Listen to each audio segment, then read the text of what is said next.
Gabón, muy buenas noches. Hoy traemos a la mesa del dilema un tema que se ha tratado cientos de veces en Euskal Telebista, pero no tantas en ETV2, porque vamos a hablar sobre el euskera, sobre su uso e implantación, sobre los derechos lingüísticos, las políticas de promoción, sobre por qué y para quién es o debería ser importante. Si se preguntan si a estas alturas hay algún dilema de fondo sobre el euskera, escuchen esto. Quería saber, las personas que no sabemos euskera, no queremos aprenderlo y no queremos que nuestros hijos estudien en euskera, si nos vamos a tener que ir del País Vasco, porque esto empieza a ser insoportable. Esa es la pregunta que planteó una ciudadana en un reciente programa de ETV, una pregunta que nos ha hecho pensar que algo falla cuando el euskera no es percibido como un bien común. Pero esta noche no solo vamos a debatir sobre opiniones, también vamos a recurrir a los datos. La mayoría de ellos extraídos de la última encuesta sociolingüística que se ha hecho en Euskal Herria en el año 2011. Datos como estos que apuntan a que sobre un total de 2.600.000 personas mayores de 16 años, el 27% es bilingüe, el 14,7% es bilingüe pasivo y el 58,3% es erdaldún, es decir, solo habla o entiende otra lengua que no es el euskera. Como sociedad vasca podemos felicitarnos con estas cifras, garantizan la pervivencia del euskera y, lo que es más importante, ¿por qué no se traducen en un mayor uso en el día a día? Son algunas de las cuestiones que vamos a plantear a nuestra mesa de análisis que hoy conforman estos invitados que les presento ya. Elena Laca es presidenta de Euskaltzaleen Topagunea, Federación de Asociaciones que trabajan por la normalización del euskera. Gabón, ongi etorri, bienvenido. Buenas noches. Eguzki Urteaga es profesor de Sociología de la UPV. Gabón, bienvenido. Gabón. Kike Amonarriz, filólogo, divulgador y presentador de Tribuaren Berbak, de TV1, programa que pivota, por así decirlo, sobre el euskera. Gabón, Kike. Gabón. Facun Aznárez es periodista argentino y vascoparlante. Gabón. Gabón, buenas noches. Xavier Epalza es director de Euskara Kultura Elkargoa, fundación nacida en Pamplona en el año 1998 para promover la lengua y la cultura vascas en Navarra. Gabón. Gabón. Patxi Baztarrika, viceconsejero de Política Lingüística del Gobierno Vasco. Gabón, ongi etorri. Y Paul Bilbao, secretario general de Kontseilua, Consejo de Organismos Sociales del Euskera, en el que se integran diferentes asociaciones que también trabajan por la normalización. Gabón. Gabón. Bueno, hay muchas maneras de empezar un debate sobre el euskera y seguramente la que hemos elegido no sea la más ortodoxa, pero sí nos ha parecido la más directa para llegar a una de las preguntas clave. ¿Por qué el euskera no acaba de ser un patrimonio compartido por todos? Les pongo en situación. En abril del año pasado, en una de las entregas del programa Euskadi Pregunta, una ciudadana, una chica de Donosti, planteó una pregunta sobre el euskera al invitado de turno, que era el presidente de Sortu, Asier Arraiz. A efectos de lo que nos interesa, nos da igual que fuese Arraiz, Urkullu o Quiroga, porque lo que nos llamó la atención no fue la respuesta, sino la pregunta. Vamos a escuchar la secuencia completa. Quería saber, las personas que no sabemos euskera, no queremos aprenderlo y no queremos que nuestros hijos estudien en euskera, si nos vamos a tener que ir del País Vasco, porque esto empieza a ser insoportable. Yo creo que este es un país donde tenemos la suerte de contar con 3 lenguas. En Euskal Herria se habla el francés, el castellano y el euskera. Y nuestra lengua propia, la única que es de todos los vascos y todas las vascas, es el euskera. Es la única que se habla en todos los territorios de Euskal Herria. Tú has decidido vivir aquí, me parece estupendo. Soy de aquí. Y me da igual que seas Lo de aquí. decidieron mis padres. Sí, me da igual que seas de aquí o no, me da igual. A mí, quien vive aquí es de aquí. No hace falta que haya nacido aquí, ni que sus padres hayan nacido aquí. Cualquier persona que viva aquí, para mí, es de aquí.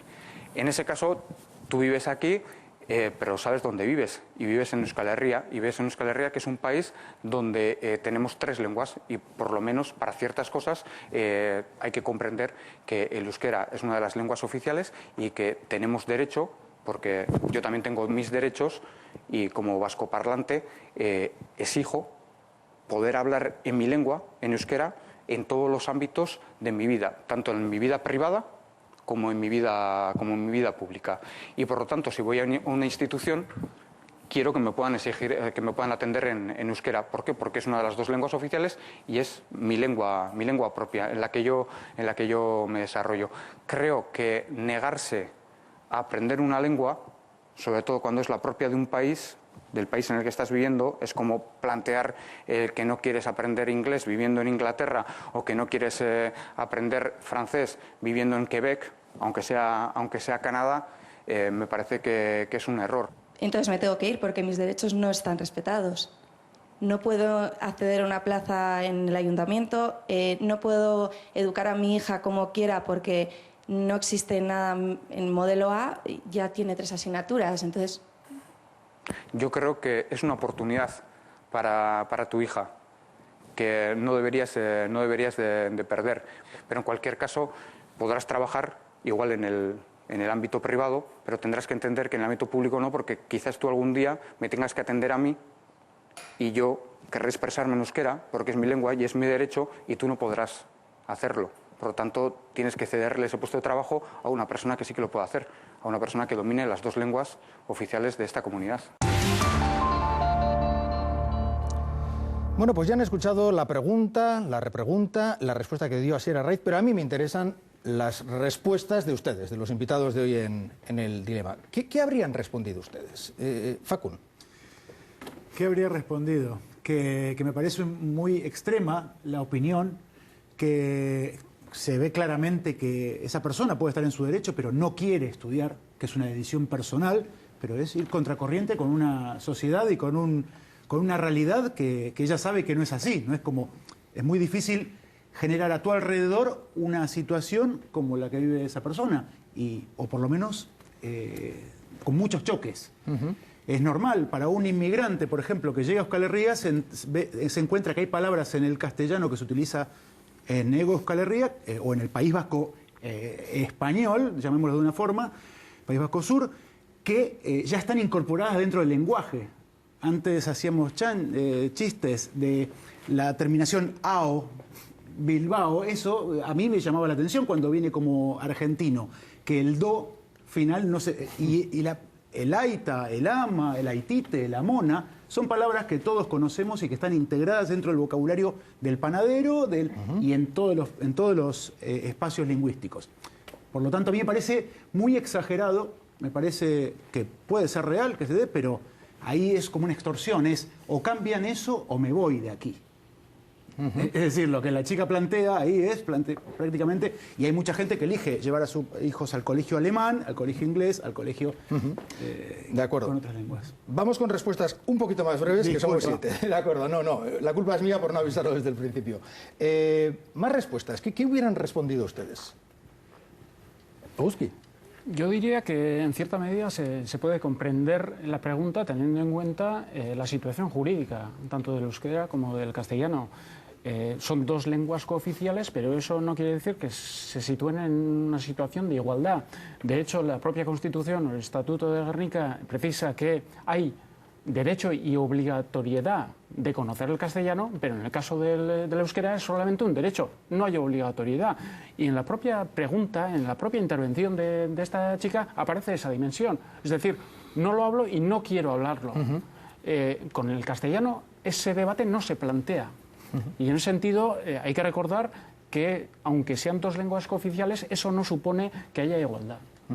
Todavía no me han acabado ninguno de responder qué le habrían dicho a la chica, pero bueno, voy a seguir intentándolo. Quique. Bueno, yo lo que le diría es que en principio me parece un discurso muy anacrónico. Es decir, estamos ya en una situación sociopolítica que ha superado esa discusión. Es por eso que creo que es una opinión muy extrema y no muy usual. Y se ha superado precisamente porque lo que estamos intentando es crear una situación en la que la igualdad de derechos sea mucho mayor que la que tenemos ahora. Y el hecho de que se universalice el conocimiento del euskera lleva consigo la posibilidad de uso para toda aquella persona que la quiera utilizar. Y lleva una cosa también muy importante que a veces no se ha solido subrayar lo suficiente, y es la prácticamente misma oportunidad para las siguientes generaciones de llegar a ocupar cualquier puesto de trabajo, de entender a toda persona que se exprese en la lengua que quiera expresarse, de tener opción a toda la vida social que se desarrolle en Euskadi. Entonces creo que eso es lo que debe de garantizar la Administración, lo que quiere mayoritariamente esta sociedad, y creo que este tipo de posiciones son posiciones, yo creo que excesivamente extremas, y podríamos compararlas también pues con otro tipo de situaciones. Es decir, si queremos la igualdad entre hombres y mujeres, los hombres tenemos que hacer un esfuerzo de perder ciertas posiciones. Con lo cual, si queremos llegar a una situación de más igualdad entre las lenguas y hablantes, también tenemos que mover nuestras posiciones. Es por eso que en este caso también tenemos que conseguir que todas las generaciones posteriores tengan un nivel de, por lo menos, comprensión y utilización mínima suficiente para poder llevar la vida en cualquiera de los idiomas. Paul Bilbao. Bueno, igual veo tres ejes diferentes, ¿no? Por un lado, cuando habla de situación insufrible, me parece un poco extraño que una persona que hace todas sus funciones diarias en castellano, cuando vea vetado ese derecho a usar el castellano. Eso no ocurre. Cualquier función que haga, desde que se levanta hasta que se acuesta, sea ir a una administración, ir al médico, ir a la justicia o tomar un café, no creo que se le conculque nunca su derecho lingüístico. Entonces no he entendido cuando he dicho lo de insufrible. Y luego ya los otros ejes, bueno, que ella no quiere aprender euskera, bueno, pues eso es una opción, evidentemente. No le voy a obligar a que aprenda euskera, pero si después, para una función que debe hacer en la administración pública, etcétera, etcétera, se le exige el conocimiento del euskera, entonces, bueno, ha sido su opción la que ha derivado a que luego no pueda optar a una plaza. Y por último, y eso sí me parece algo más grave, cuando apunta que no quiere que sus hijos aprendan la lengua. Bueno, pues en el caso de la autónoma vasca, luego hablaremos de Nafarroa y Iparralde, no es oficial, es que ahí no tiene otra posibilidad.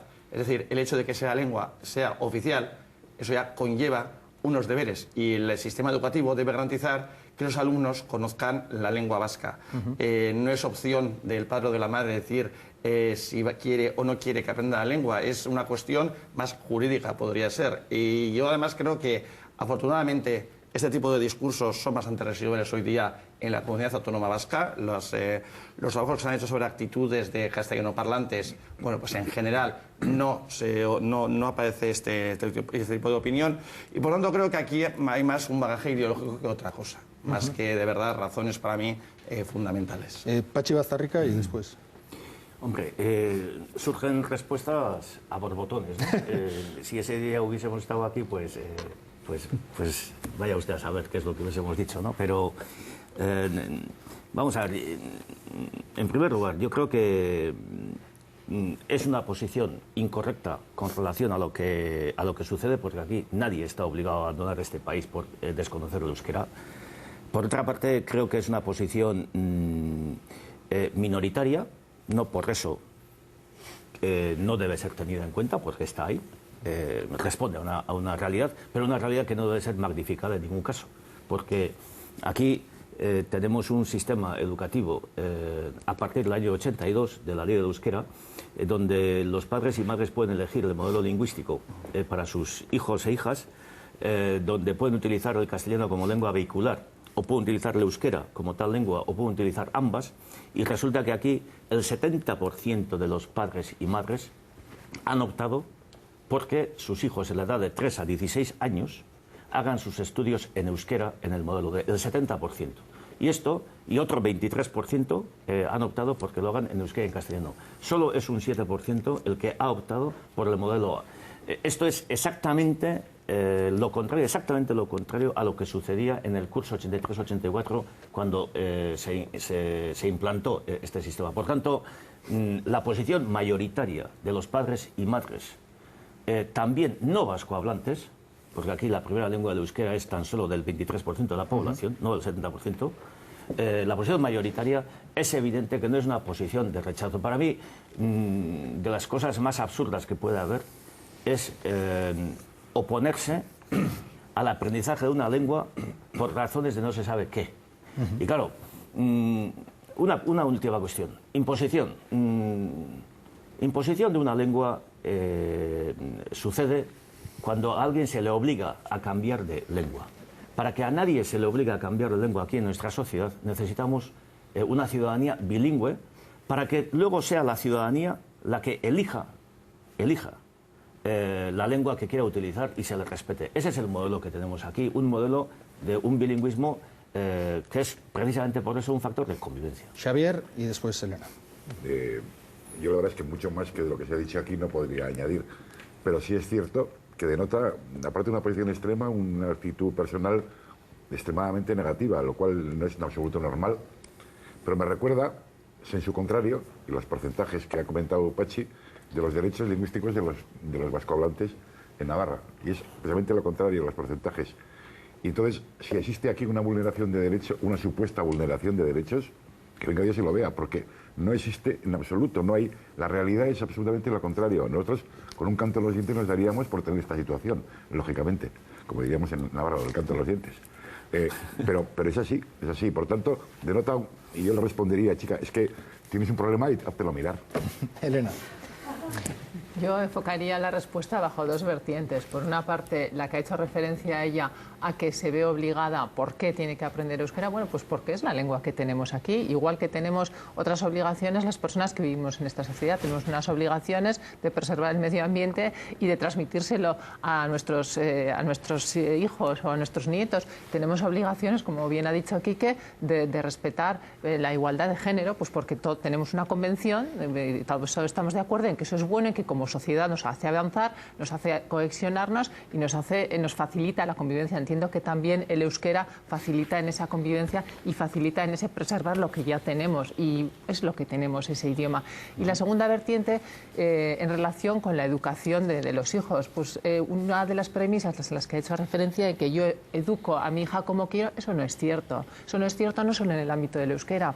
Todos nuestros hijos están obligados a aprender inglés en la escuela y a todos nos parece muy bueno y queremos todos que aprendan inglés. Y todos los padres hoy en día fomentamos esa enseñanza y fomentamos que aprendan inglés y, si es posible, francés y, si es posible, chino. Y todos querríamos también que aprendieran eso. Entonces, vedar ya de antemano a nuestros hijos esa posibilidad de acceder no solo a un mercado laboral lejano, sino inmediato y cercano, me parece que va contra los derechos de los propios hijos a tener una educación lo más completa que los padres podemos darles en este momento. Vaya por delante que el hecho de haber rescatado este testimonio no es tanto en concreto de esta persona, sino que nos ha parecido que, bueno, efectivamente era una posición extrema, pero nos daba pie para hablar de algunas cuestiones. Por ejemplo, la percepción que pueden tener los ciudadanos que no saben euskera, era el caso de esta chica, de la promoción que se hace del uso del euskera.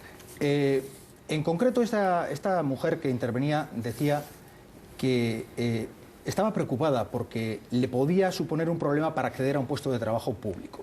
Bien, ¿una posición extrema? Pues en la última encuesta sociolingüística de 2011, el porcentaje de gente que era contrario a que se exigiese el euskera para trabajar en la administración aquí, en la Comunidad Autónoma Vasca, era del 20%. No sé qué les parece ese porcentaje. Quiero decir, porque estábamos hablando que si era una posición extrema, era una posición residual, pero hay un 20% que en esa encuesta sociolingüística dijo: no creo que sea necesario o exigible el euskera en la administración pública. ¿Qué está fallando, Quique? Bueno, yo creo que por una parte tenemos un 60% de la población, un 60% de la población que no conoce euskera, y hay un 20% que dice que no está de acuerdo con ese requerimiento. Eso quiere decir que hay un 40% que, aun no sabiendo euskera, está a favor, digamos, de la implantación de un sistema de convivencia lingüística también en la administración. Yo entiendo que haya personas que, si no saben euskera, digan: oye, pues si no se pide, mejor, porque así puedo entrar. Creo que eso es una situación personal, pues bueno, que se puede entender, sobre todo en una situación de crisis, pero creo que eso no tiene nada que ver luego, digamos, con lo que son las opciones que existen dentro de la administración. Si queremos garantizar los derechos lingüísticos de todas las personas, vascohablantes y castellanoparlantes, es evidente que la administración se debe dotar de personal bilingüe. Eso se ha hecho de una manera gradual y creo que en este momento el que haya un 20% se puede entender desde ese punto de vista, ¿no? Que yo creo que es humanamente entendible, pero hasta ese punto. ¿Y qué percepción creen que tiene la gente que no sabe euskera sobre el euskera? ¿Una oportunidad a la que acceder? ¿Un fastidio porque hay que aprenderlo? No sé, igual Facun es el mejor, más adecuado para contestarme esto. La percepción que yo tengo es que es un tren que ya se nos pasó, pero lo importante es que los que vienen tengan la oportunidad de subirse. Y ahí es donde vamos con el tema de la educación. El caso de la chica anterior era como: yo le niego a mi hija la posibilidad de que aprenda a nadar, yo le niego a mi hija la posibilidad de que aprenda a manejar. Es decir, son herramientas que en una sociedad como esta son importantísimas. Aún más, de integración. Yo quise sacar el tema de los inmigrantes porque me toca, porque yo me considero un inmigrante que se siente integrado en un porcentaje pequeño de la población, pero que que está ahí y que ya encontró su lugar.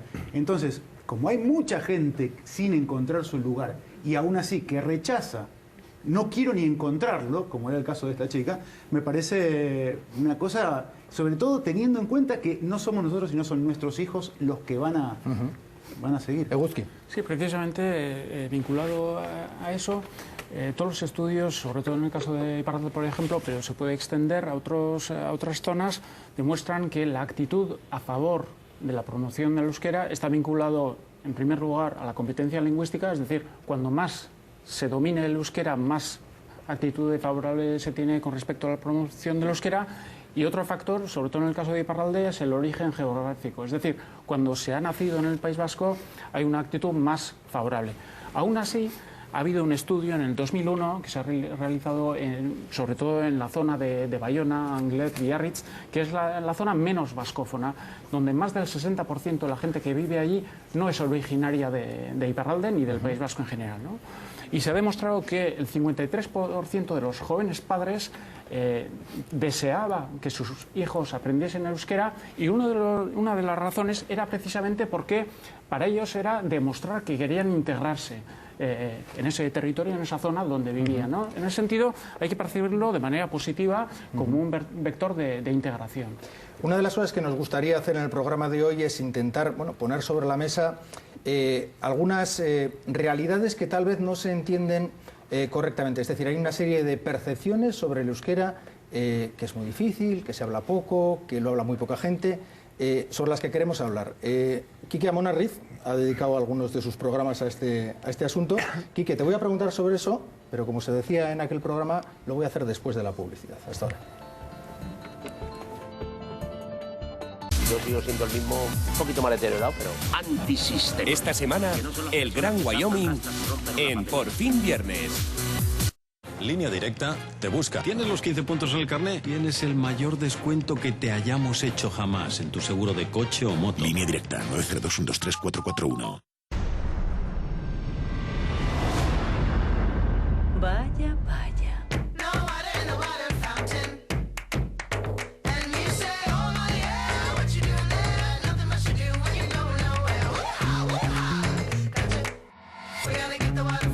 Esta Navidad Movistar te da más. Regálate Fusión Televisión con 100 megas de fibra y más de 80 canales. Y además este Samsung al mejor precio.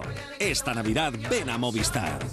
Teníamos algo de dinero ahorrado y confiamos. En el banco nos aconsejaron invertir en preferentes. Compré acciones, pero no soy experto en finanzas. Me dijeron firme aquí y firmé. Al final nos pusimos en manos de un abogado y recuperamos nuestro dinero. Arriaga Asociados, abogados especialistas en derecho bancario. Entre en el mundo del placer del café Nespresso gracias a la nueva y original máquina Inisia. Nueva Inisia de Nespresso. Múltiples colores. Placer único. Nespresso. What else?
Ha sido un día grande, hoy todo me ha salido bien, me gusta Café Fortaleza. Y luego dicen que a esta hora no se puede disfrutar de un buen descafeinado.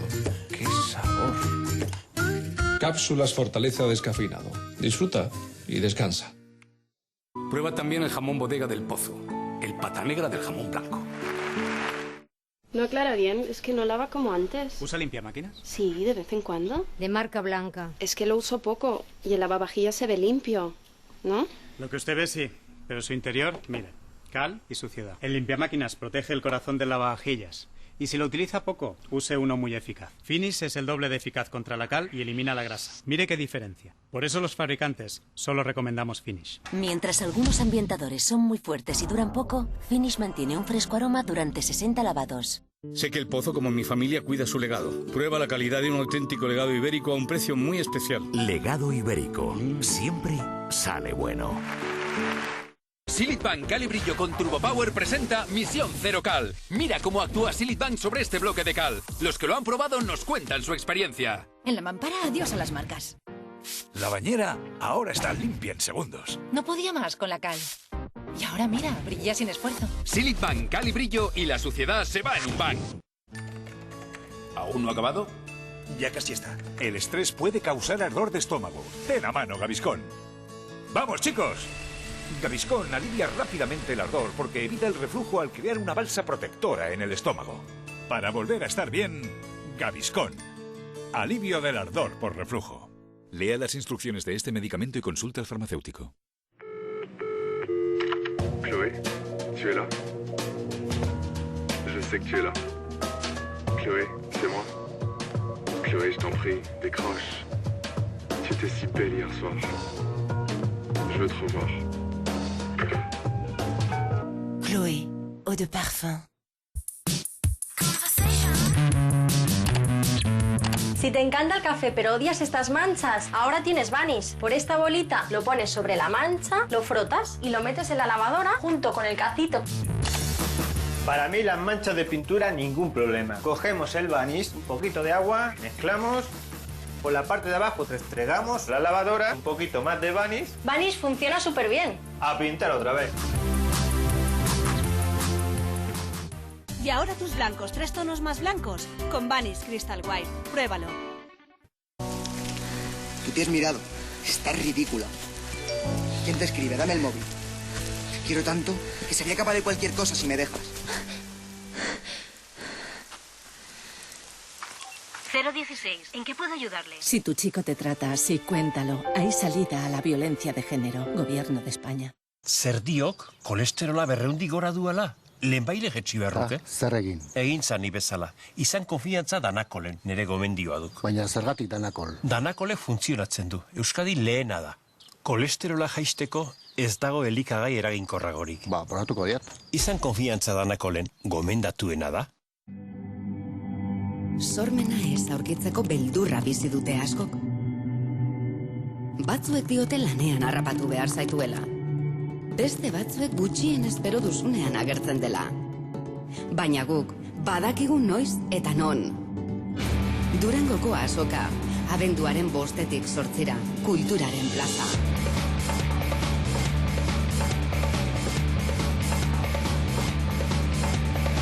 Gerediaga elkartea. Yo soy el motor que empuja mi piragua. Cada giro, cada salto, cada decisión que tomo son décimas de segundo. Necesito tener el cuerpo y la mente al 100%. Si algo falla, avanzo contracorriente. En cualquier momento me puedo caer. La lesión es parte de mi vida. Por eso me cuido con los mejores médicos. Para recuperarme antes. Para proteger mi salud. Todos tenemos un motivo para ser de IMQ. IMQ, la aseguradora médica de los deportistas de Basque Team, líder en Euskadi con más de 329.000 clientes. ¿Este fin de semana? Disfruta de un plan delicioso con levadura Royal. Con Royal son todo tuyos. Χρόνια και χρόνια. Πρώτα μας κλέβουν το καλύτερο γιαούρτι. Και τώρα θέλουν να το φωνάξουνε Oikos. Oikos. Ahora griego se llama Oikos, porque está hecho con la receta que se prepara allí en cada casa, en cada Oikos. Por su textura incomparable y su sabor genuino, Oikos es para muchos el mejor yogur del mundo. Porque sabes lo que les gusta. Llegan las nuevas colonias Nenuco, Mickey y Minnie. Y son de Nenuco. Someday, when I'm awfully low, when the world is cold and Massimo Dutti in Black, la nueva fragancia.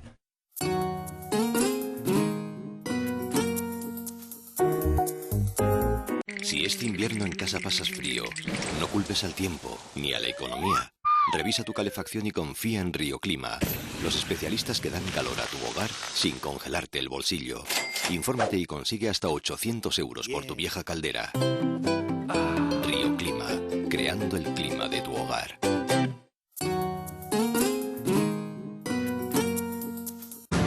Diez años de aventuras dan para mucho.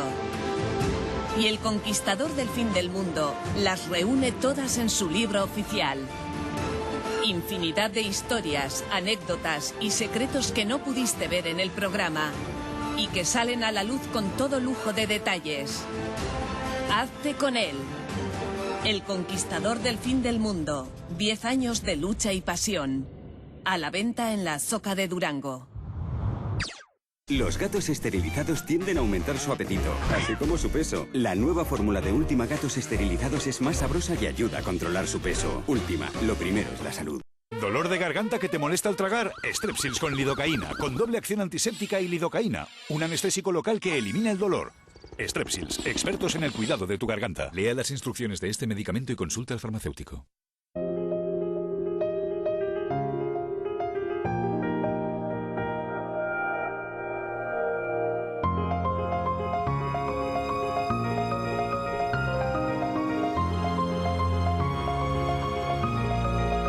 Euphoria, Calvin Klein.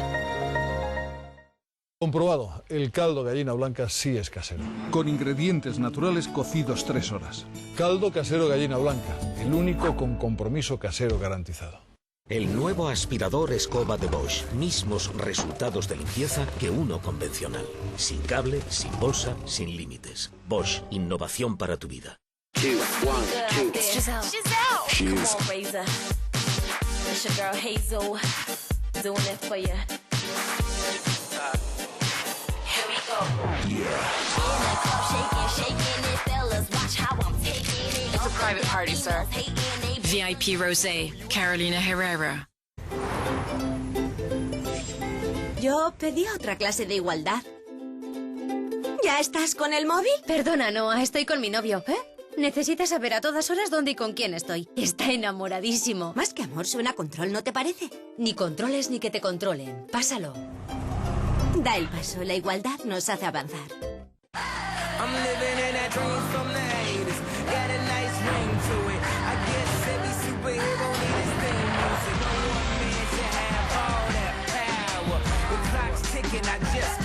Invictus, the new fragrance for men by Paco Rabanne. Sabemos que todos los felinos empiezan a aprender explorando.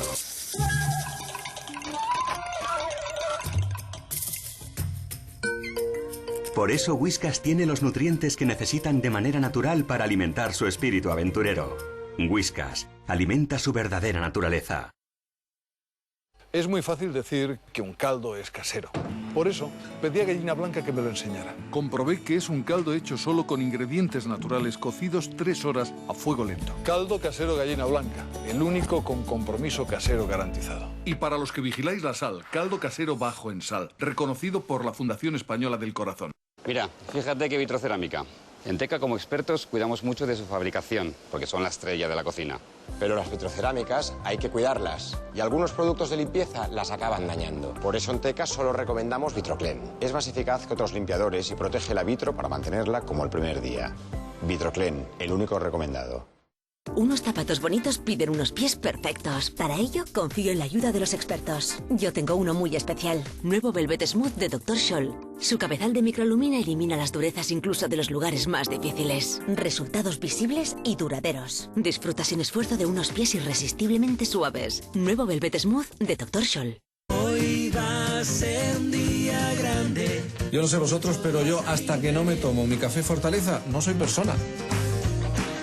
Mi truco mañanero, cápsulas Fortaleza Despertar. Café Fortaleza, y hoy todo va a salirme bien. Cápsulas Fortaleza Despertar.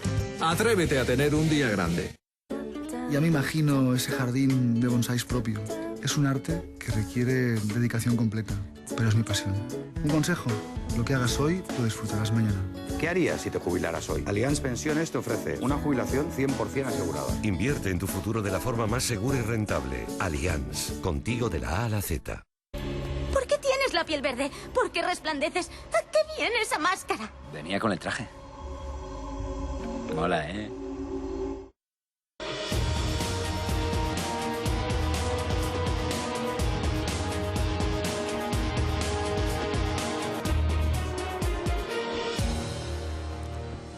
De nuevo con todos ustedes en este recorrido por el país del euskera que estamos haciendo hoy en El Dilema.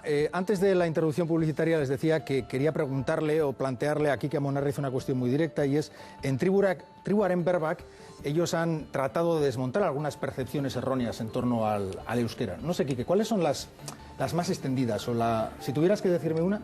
Pues empezaría por el principio que tuvimos en el programa, que era una pregunta muy directa, que la voy a hacer a los televidentes. En el mundo hay unas 7.000 lenguas. Si tuviésemos una escala de 0 a 10, es decir, que en cada número hay 700 lenguas, ¿en qué número estaría el euskera con respecto a su número de hablantes? Esa pregunta la hicimos en la calle y las respuestas que recogimos más o menos andaban en el 1, en el 2, en el 3, que es las respuestas que normalmente hemos solido recoger. El euskera está en el 9. Es decir, el euskera es una de las lenguas que está entre en el 10% de lenguas más habladas del mundo. Y la gente se suele quedar así, dice, pero esto es cámara oculta, me estáis haciendo trampas. No. El euskera tiene 1 millón de hablantes más o menos, y hay en el mundo 400, 500 lenguas con más de 1 millón de hablantes. Es una de las lenguas con más vitalidad lingüística, entre las 100 lenguas del mundo con más vitalidad etnolingüística. Es una de las lenguas más usadas en Twitter, más usadas en Wikipedia, de las 50 más usadas. Es una lengua que tiene más artículos escritos en euskera en Wikipedia, hay más artículos escritos en euskera, y ya me cuesta a mí también hablar de este tema en castellano, que en otras lenguas que son lenguas de Estado europeas. Que en otras 11 lenguas oficiales. Entonces, ¿por qué tenemos esta percepción? Sí, esa es la pregunta. ¿Por qué tenemos esta percepción? Uno, porque estamos jugando esta liga con unas de las lenguas más habladas del mundo. El español, el francés y el inglés. Lenguas de este tipo hay unas 10, 12 en todo el mundo. Todas las demás lenguas ya empiezan a tener un número de hablantes mucho más reducido. Y entonces, en este momento, el euskera está llegando a ciertas etapas, diríamos, antes que lenguas de Estado. ¿Por qué? Porque hay una vitalidad lingüística muy importante, porque hay, digamos, una actividad social a favor de la lengua también muy importante, que nos lleva a que haya una producción cultural, una producción social muy importante. Ahora, también es cierto que es una lengua muy débil, que sabemos cuánto nos cuesta utilizar la lengua, qué posibilidades reducidas tenemos de hacerlo.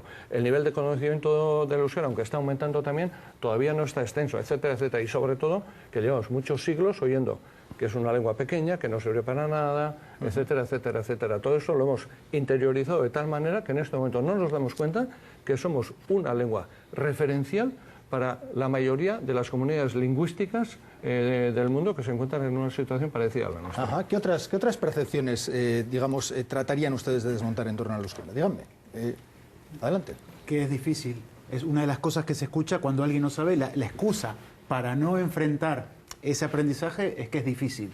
¿Por qué? Porque si comparás el catalán en Barcelona, llegando a Barcelona, escuchás el catalán, podés empezar a entender desde el segundo día que estás ahí. Llegas aquí y es como llegar a Tokio, en un concepto, y es totalmente normal. Y yo lo entiendo porque lo veo en mi entorno cercano, pero esos son mitos. Es decir, al final, si te pones a aprender, lo aprendes rápidamente. ¿En cuántos años aprendió usted? Yo aprendí en 5 años, 5 o 6 años. ¿Full time? 20 horas diarias. No, ¿cuál es la clave? Pero ¿qué pasa? Llevo 14 tratando de aprender francés y no lo consigo. ¿Por qué?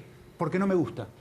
Ahí está el ejemplo de la chica anterior, que eso es importante, pero está en la cabeza de uno. Es decir, vale, esto no me gusta, pero quiero hacer un esfuerzo para intentar entender lo que dice mi hija con sus amiguitas. Elena. Sí, no, yo por hacer referencia a la dificultad, pero si vienen chavales senegaleses a Ondarroa, hablan Wolof, hablan francés, llegan a Ondarroa, hablan euskera, hablan castellano, yo no sé dónde está la dificultad. A mí el Wolof me parece algo terrible de aprender, ¿qué quieres que te diga?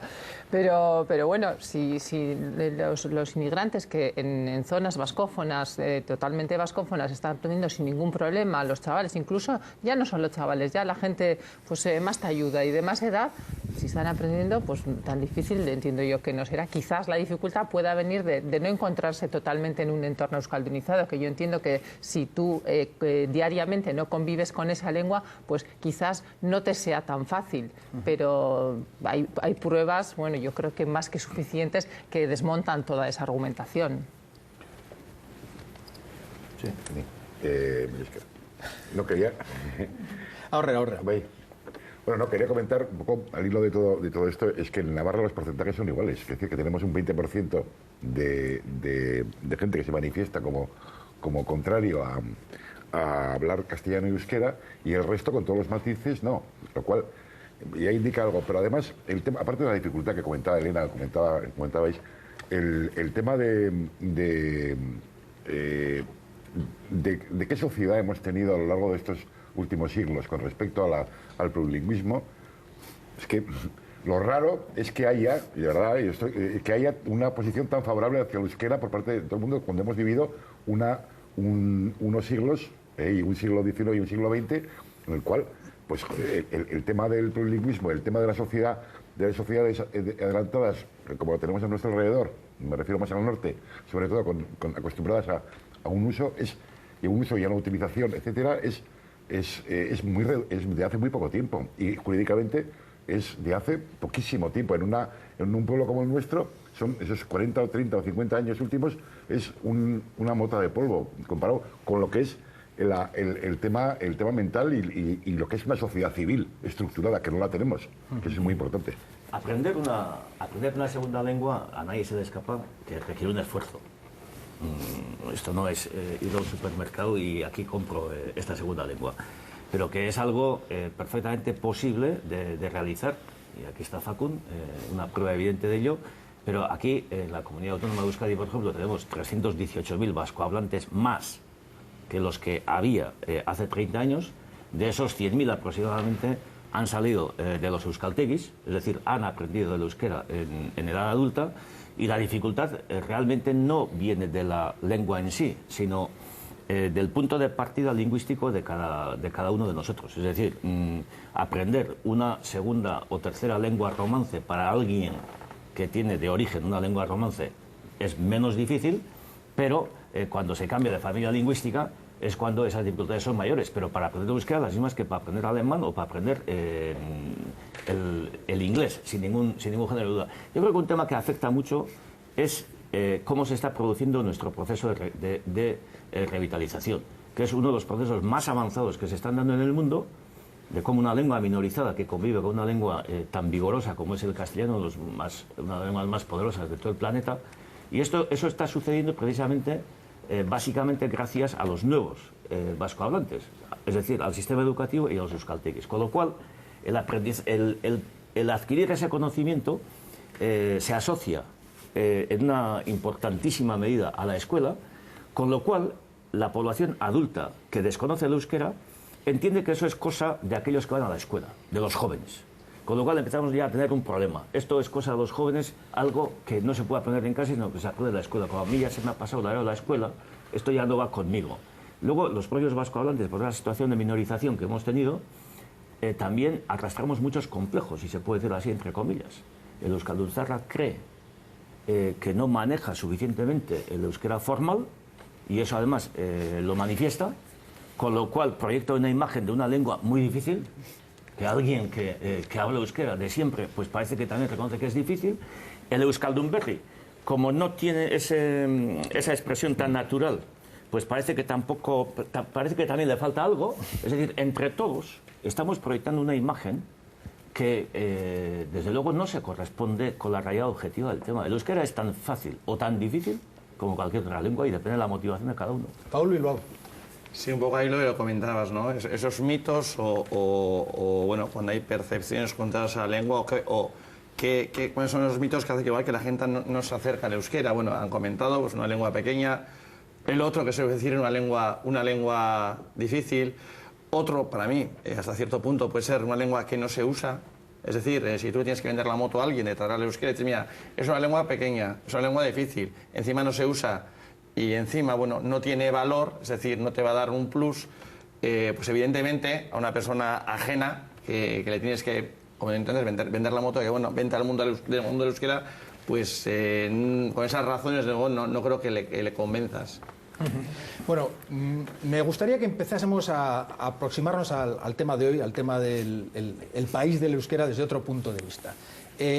Y nos ha parecido necesario empezar con fotografías diferenciadas para Iparralde, Navarra y la Comunidad Autónoma de Euskadi, porque ni sociológica ni normativamente son equiparables. Para eso vamos a echar mano de datos de la encuesta sociolingüística de 2011. Y vamos a empezar por Iparralde. Ahí el 21% de la población es bilingüe y hay también un 9% de bilingües pasivos. El resto de la población mayoritariamente es erdaldún, es decir, que no utiliza, o mejor dicho, la lengua que utiliza de ninguna manera es el euskera. A mí, desde luego, en este gráfico, lo que me llama la atención es el 30%, porque hay una percepción de que, por ejemplo, en Iparralde es algo residual el euskera y, sin embargo, ese porcentaje es mayor que el de Navarra. ¿Por qué creen que hay esa percepción de que en Iparralde el euskera es ultra minoritario, incluso más que en Navarra, cuando no lo es? Porcentualmente, claro, no en números absolutos. Eso está vinculado a las tendencias, es decir, que ha habido una pérdida del número de hablantes que dominaban y hablaban el euskera, y eso ha creado una sensación un poco de declive y de como si el euskera estuviese en una fase terminal, ¿no? Y eso no ha pasado en la Comunidad Autónoma Vasca ni en Navarra, ¿no? Es que solo en Iparralde. Sí. Y eso en gran medida está vinculado a la situación jurídica y a las políticas lingüísticas que se han puesto en marcha a lo largo de los últimos 30 años, ¿no? Pero matizando un poco estos datos, hay dos elementos muy importantes. Y es que hay variaciones muy importantes en función de dos criterios. En primer lugar, en función de la zona.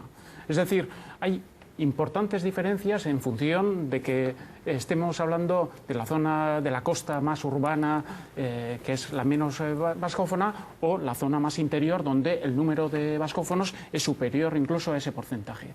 Y otro dato muy importante es el de la edad. Hasta hace bien poco, una persona cuando era más joven, menos hablaba el euskera. Y los últimos datos sociolingüísticos del 2011 e incluso a partir de 2006 demuestran que entre los más jóvenes hay un repunte. Es decir, que entre los 16 y 24 años se ve que es una leve recuperación, pero esa tendencia al declive constante y permanente que mencionaba anteriormente se ha interrumpido. Y eso ha generado una visión un poco más optimista que la que había anteriormente, que era francamente pesimista. Por aclarar una cuestión a nuestros espectadores, en Iparralde el euskera carece de oficialidad, no está reconocido como una lengua oficial. La pregunta que les quiero plantear, porque luego además tenemos que ir avanzando a otros territorios, es si existe algún cauce de reactivación de ese debate sobre la oficialidad del euskera en Iparralde, si desde otros ámbitos del euskera se puede hacer algo para reactivar ese debate o consideran que no. ¿Qué les parece? Hombre, vamos a ver, hay varias cosas, ¿no? Por una parte está, antes de la propia oficialidad, el tema de la Carta Europea de Lenguas Regionales o Minoritarias, que Francia, yo creo que tiene una obligación, evidentemente con los vascos, con Iparralde, pero yo creo que tiene una obligación con la diversidad lingüística en Europa de ratificar esa carta, y la ratificación de esa carta y su cumplimiento en todos sus extremos supondría un paso enormemente positivo para el euskera en Iparralde. La cuestión de la oficialidad. Yo creo que la evolución social del euskera en estos 30 años, en Euskal Herria, en los territorios del euskera, es un caso paradigmático, entre otras cosas, porque pone de manifiesto cuáles son los factores para la revitalización de la lengua.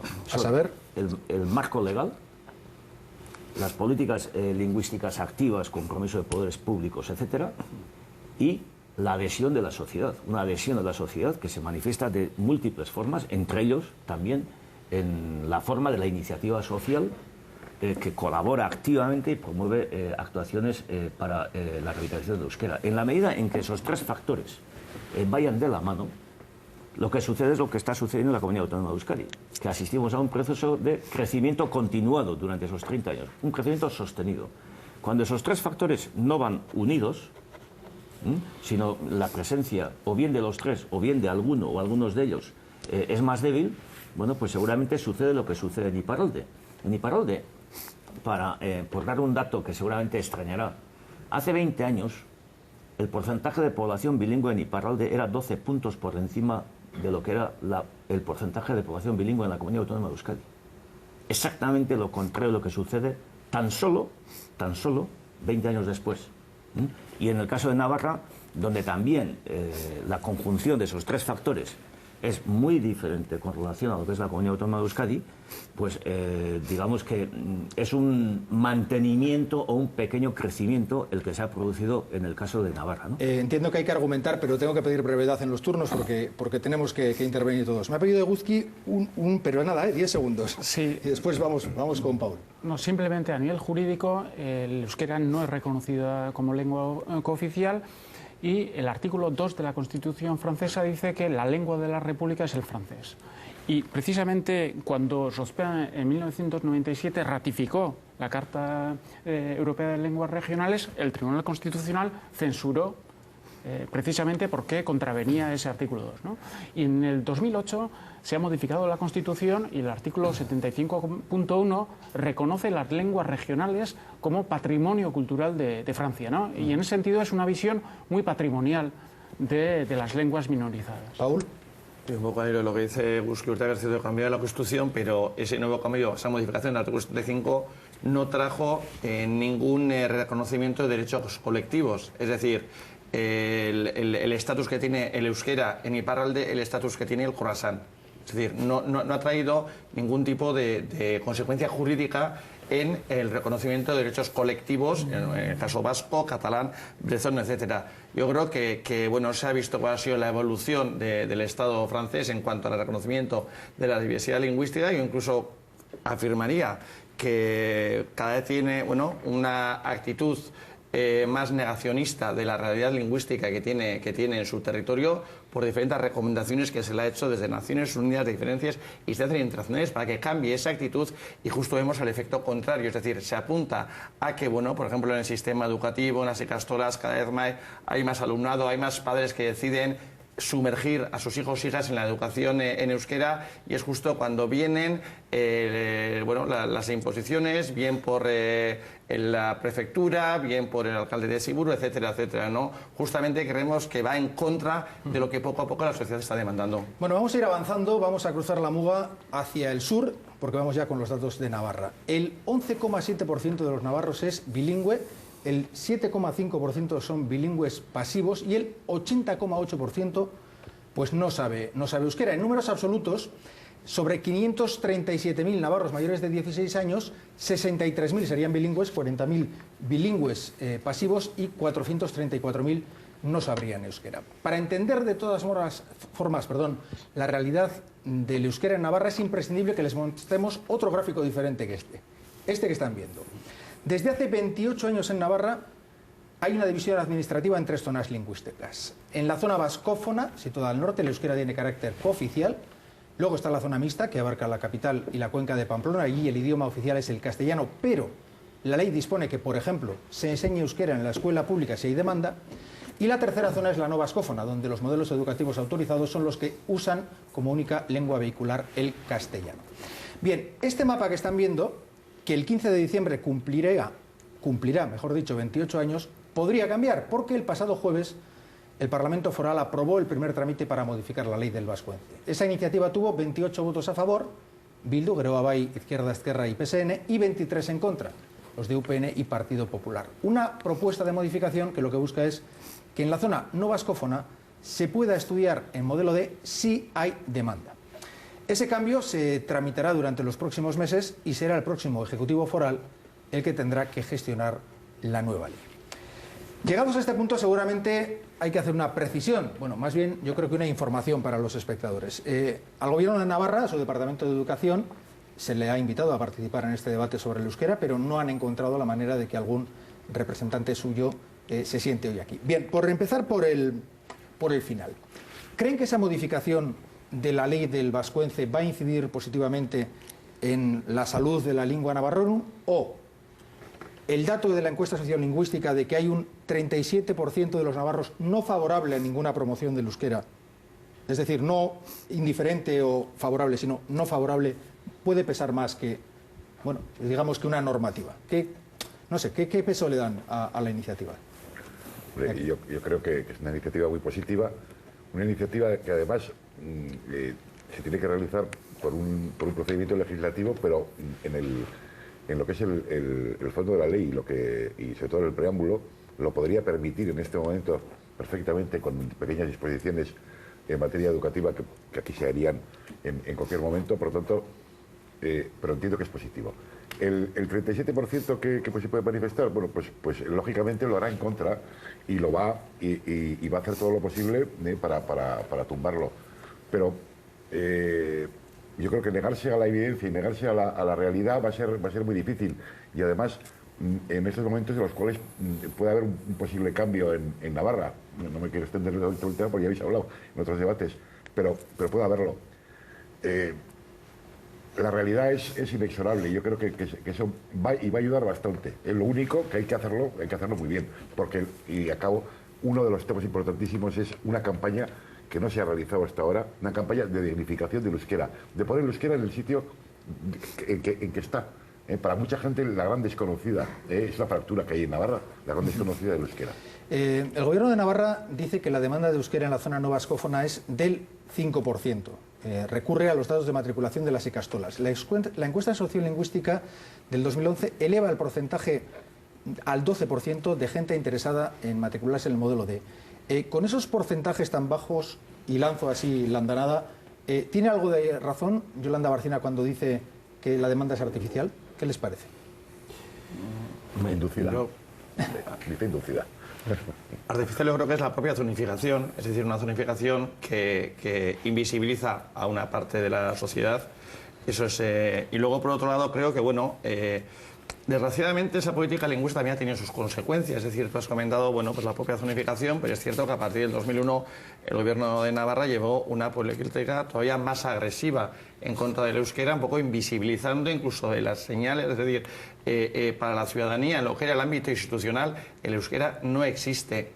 Es cierto que hay también la vitalidad social ha sido importante, las asociaciones que trabajan a favor de la lengua, los euskaltegis, las ikastolas, o incluso padres y madres que, bueno, que están luchando durante los últimos años para que sus hijos puedan estudiar en euskera en las escuelas públicas. Bueno, yo creo que ese bagaje todavía existe. Yo creo que, bueno, costará, que habrá que trabajar mucho, que habrá que trabajar con el convencimiento para que, bueno, los padres y madres opten por el modelo D. Pero bueno, yo creo que es un esfuerzo que tendrá sus resultados, sin ninguna duda. Pachi Baztarrika. Para nada quisiera yo polemizar con ni con la presidenta ni con las palabras de ningún representante del gobierno de Navarra. No se trata, por tanto, de una respuesta a ello, sino a la cuestión que nos plantea, ¿no?, el conductor del programa. Y es que, vamos a ver, hoy ha aprobado el Consejo Asesor del Euskera una declaración con motivo del Día Internacional del Euskera, donde precisamente en los textos seleccionados se refiere a un texto de Koldo Michelena, en el que Koldo Michelena alerta sobre no dar más importancia a la que tiene o no confiar en los efectos miríficos del decreto o de declaraciones de cooficialidad o oficialidad incluso. Pero una cosa es no confiar en los efectos miríficos, efectivamente, ahí no está la solución, porque los efectos de un decreto, de una normativa legal, pueden ser realmente exitosos si eso se corresponde con la voluntad de la ciudadanía. Y, lógicamente, en Navarra, existiendo la posibilidad de poder estudiar en euskera por parte de quien lo quiera, pues se sabrá dentro de muy poco hasta dónde llega esa demanda. Y hay que tener en cuenta una cosa, más allá de la normativa legal propia o específica, la propia Carta Europea de Lenguas Regionales o Minoritarias establece la obligatoriedad que tienen todos los poderes públicos para ofertar la enseñanza en aquella lengua oficial distinta al castellano. Eso es una obligación legal. El bilingüismo, en ese sentido, es un imperativo constitucional, porque la Carta Europea de Lenguas Regionales y Minoritarias también forma parte del bloque de legalidad. Por tanto, lo que hoy se plantea en Navarra, para mí la única pena es que se hayan perdido tantos años sin haberlo hecho antes, porque lógicamente la posibilidad de estudiar en euskera para aquella ciudadanía que así lo desee solo puede redundar en beneficio de la salud del euskera y solo puede redundar, desde mi punto de vista, en beneficio de la convivencia lingüística que se asienta sobre la elección de la propia ciudadanía. Agustín Urteaga. Sí, 3 puntos brevemente. En primer lugar, la distinción de 3 zonas sociolingüísticas puede tener sentido si se aplican políticas de discriminación positiva, es decir, donde menos se habla, más esfuerzo público se necesita en materia de enseñanza, en materia de medios de comunicación, en todas las esferas, precisamente para compensar el hecho de que en esas zonas se hable menos el euskera. El segundo punto se refiere a la demanda social. Ha habido el mismo debate en Iparralde y sobre todo en el 2001 la Educación Nacional, es decir, el Ministerio de Educación decía, bueno, el Ministerio está dispuesto a ofertar la enseñanza bilingüe siempre y cuando haya demanda social. Y resulta que la demanda social fue muy superior a lo que pensaba el Ministerio. Entonces empezaron los obstáculos. Es que tiene que haber un acuerdo del cuerpo docente, después tiene que haber un acuerdo de los padres, tiene que haber un acuerdo del ayuntamiento. Es decir, se acumularon los condicionantes, los obstáculos, para que precisamente no se pueda responder a esa demanda social. Y tercer punto. El caso de Biarritz es muy significativo, y es que la oferta crea su propia demanda. Es decir, cuando en Biarritz, que era una zona con una población que viene del exterior muy importante, muy turística, etcétera, cuando se ha ofertado la enseñanza bilingüe, en muy pocos años el número de matriculados en la enseñanza bilingüe ha aumentado de manera notable. Entonces, para contestar a su pregunta, precisamente, que se oferte, y ya se verá que el hecho de ofertar creará su propia demanda. Bueno, en este recorrido por el país del euskera vamos a llegar al ámbito en el que numérica y proporcionalmente más se habla, más se conoce y más se usa. Vamos con los datos de la Comunidad Autónoma de Euskadi. Bien, el 32% de la población en nuestra comunidad es bilingüe, hay un 17,4% que entiende el euskera, aunque no lo habla, son bilingües pasivos, y el 50,6% no sabe euskera. Me voy a poner un poco cáustico, porque aquí no hay problemas graves, el euskera es cooficial, no hay zonas lingüísticas, la normativa es común a los 3 territorios y llevamos años de políticas de promoción del euskera. Y el otro día leíamos el dato de que se han invertido en esos 30 años 1.875 millones de euros para el aprendizaje y uso del euskera. Luego ya hablaremos del uso, pero si nos quedamos solo con el conocimiento potencial, ¿son porcentajes suficientes? ¿No son demasiado bajos esos porcentajes, señor Baztarrika? Que conozcamos no existen mejores. Entonces, todo hay son los que son, pero... No, pero es que conozcamos, en la experiencia de revitalización de lenguas, datos mejores no existen con relación a una lengua minorizada, con una distancia lingüística como la que tiene el euskera con relación al castellano, con una población que afortunadamente toda ella conoce el castellano. Es decir, se puede comunicar con el resto de los conciudadanos, etcétera, etcétera.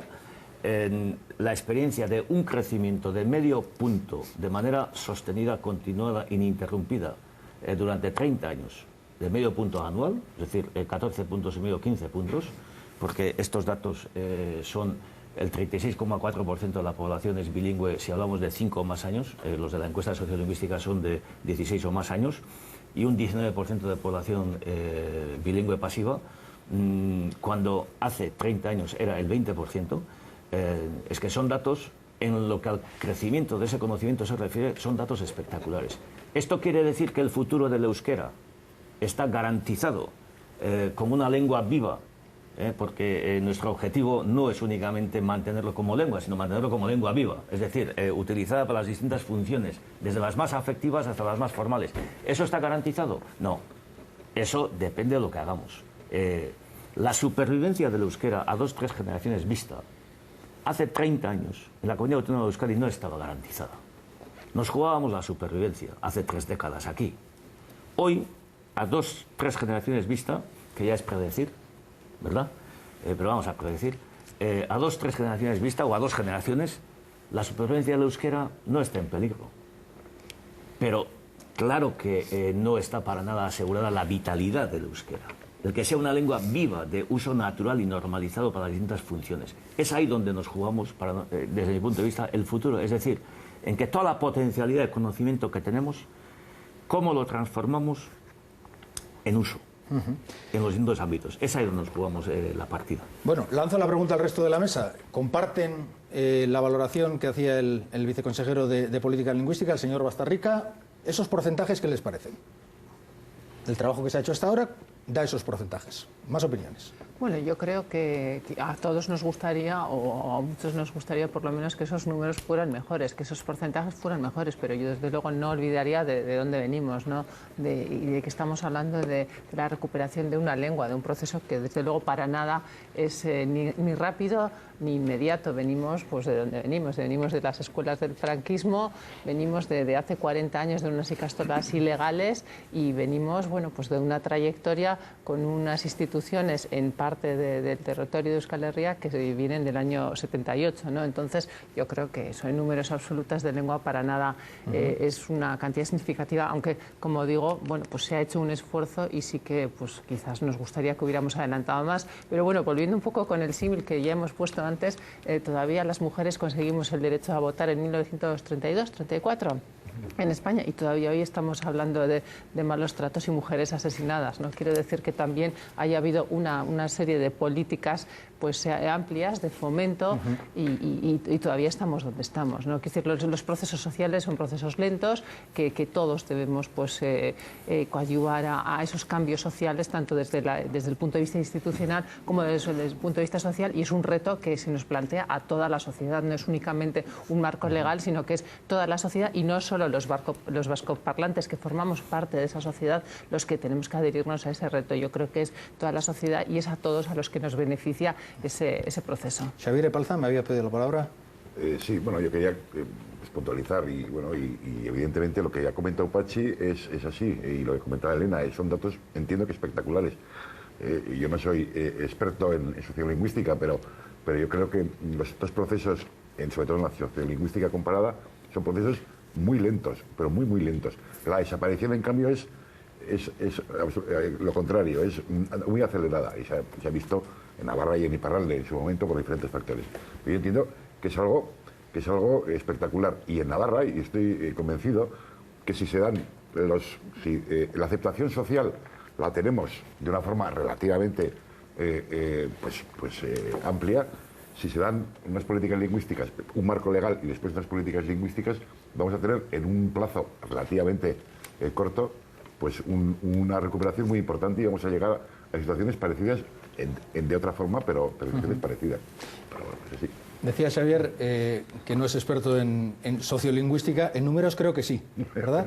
Yo decía antes que se habían gastado 1.875 millones en 30 años, pero eso es el trazo grueso. Seguramente hay que explicar mejor esa cifra, que por cierto es la que corresponde al gobierno vasco, no es el total, porque hay otras instituciones que también han invertido, y viene a ser aproximadamente 2/3 de lo invertido, lo que ha aportado el gobierno vasco. La evolución sería esta. En el año 83 se invirtieron 3 millones de euros, de ahí se pasa a 49 millones en el año 93. Hay un salto enorme en esos 10 años, del 93 al 2003, se pasa a 82 millones de euros. 2008 marca la mayor cantidad invertida en políticas de promoción del euskera, con 115 millones. Lógicamente no hace falta que les explique que ahí empieza la crisis. Luego podemos valorar hasta qué punto está justificado ese descenso a los 106 millones del 2010 y a los 93 del 2012. Faltan, lógicamente, más datos, los datos actualizados de lo que está haciendo el gobierno ahora. Está desarrollando una agenda estratégica del euskera 2013-2016 que, sobre el papel, tiene que movilizar 335 millones de euros hasta ese año 2016. Decía, estas son las cifras. No sé, hay mucha gente que se escandaliza cuando oye estas cifras. ¿Qué les parece? Yo no tengo capacidad de valorar si este dinero que se ha gastado es una barbaridad o es lo que había que gastar. Yo, sinceramente, les digo que no tengo esa capacidad de análisis. Que, si me pueden ustedes aportar, díganme. Lógicamente, a mí me corresponde... A usted le corresponde decir que sí. Que están perfectamente bien, no gastados, sino invertidos. Correcto. Pero es que,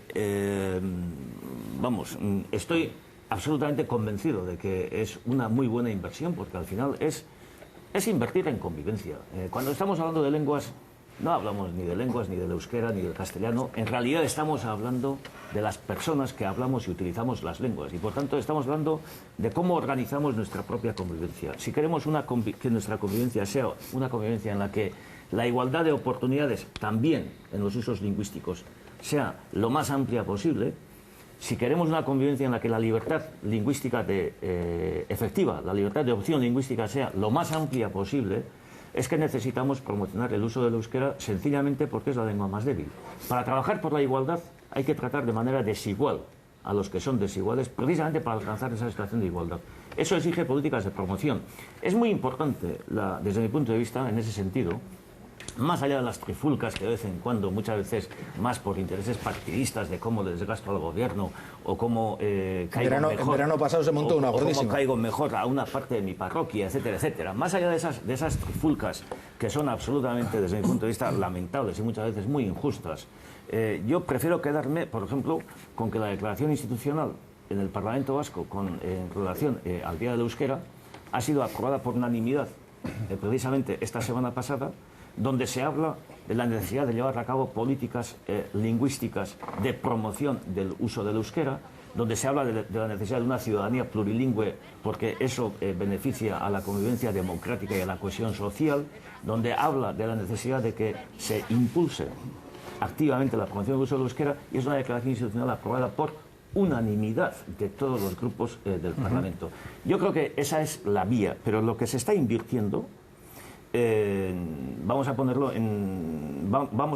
en sus justos términos. Por una parte es el esfuerzo económico de instituciones o poderes públicos que proporcionalmente a sus propios presupuestos es el mayor que conocemos, incluido Cataluña, es el mayor que conocemos. Por tanto, es un esfuerzo muy importante, pero en segundo lugar, supone el 1,24% del presupuesto global del gobierno vasco. Por tanto, tampoco estamos hablando de despilfarros, estamos hablando del 1,24%. El mayor esfuerzo económico que se conoce entre los poderes públicos, incluido Cataluña, digo Cataluña porque es una referencia siempre importante en estos temas para nosotros, pero no es despilfarro no solo por la rentabilidad de esa inversión, sino porque es el 1,24%. ¿Saben ustedes cuánto dinero destina de los presupuestos del gobierno español, por ejemplo, al Instituto Cervantes? Es decir, para promocionar el castellano, una de las lenguas más vigorosas del planeta fuera de España. Pues 110 millones de euros al año. O que las instituciones de la Unión Europea, para garantizar los servicios de traducción e interpretación de las 23 lenguas oficiales, en el conjunto de las instituciones europeas, destinan prácticamente un 1% del presupuesto de la Unión Europea, unos 1.000 millones de euros al año. De eso estamos hablando. Paul. Sí, bueno, en parte comparto con lo que ha dicho Pachi. O sea, cuando se invierte, se invierte entre comillas en euskera, pero se invierte en convivencia, se invierte en garantía de derechos de la ciudadanía, y yo creo que hablamos de inversión, no de despilfarro. Es decir, si tú quieres poner políticas que sean un poco en dirección de garantizar los derechos de una comunidad lingüística, los derechos fundamentales, los derechos lingüísticos, es decir, a vivir en su propia lengua, yo creo que se habla de inversiones. Cualquier política lingüística tiene dos vertientes, ¿no? La política lingüística se hace de dos maneras, o tiene dos pilares. Una es la regulación y otra sería el fomento de las ayudas, etcétera, etcétera. Hombre, nosotros sí creemos que quizás, con eso no quiero decir que se invierta poco, ni mucho menos. Quizás aquí es un poco, se debería utilizar más quizás lo que es la regulación. Yo creo que muchas veces se pueden tomar medidas desde diferentes instancias institucionales que quizás no te traigan ningún tipo de inversión de ninguna y que pueden ser efectivas. Pero con eso no quiero decir que eso conllevaría invertir menos de lo que se invierte, ni mucho menos. Elena. Sí, yo resaltaría que ese dinero que se invierte en el fomento del euskera no es solamente para el fomento del euskera, sino que eso revierte en otras medidas que son, desde luego, favorables para la sociedad.